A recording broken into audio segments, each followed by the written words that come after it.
Ce trebuie să facem dacă regulatorul de încărcare încarcă peste 15 V? Ia uitați-vă, în momentul de față acest regulator de încărcare încarcă cu 17 V. Este conectat la o baterie de 7 A și cu un panou solar de 50 de W. Există posibilitatea să se defecteze și acumulatorul și aparatul de gard electric dacă este conectat un aparat de gard electric la acest sistem. Haideți să vă arăt cum se face un reset la acest regulator de încărcare. Pur și simplu, unul dintre aceste două cabluri care vin de la panou solar scoatem oricare, ori plusul, ori minusul. Am scos plusul, după aceea deconectăm de pe bornele bateriei, reconectăm pe bornele bateriei și introducem înapoi acest cablaj.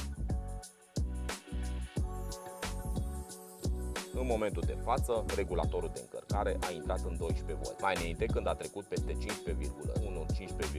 V, era în modul de 24 de V. Ia uitați-vă, dacă mișcăm un pic, atunci n-ar trebui să crească voltajul peste 15 V. Deci trebuie să rămână sub 15 V, maxim 14,4.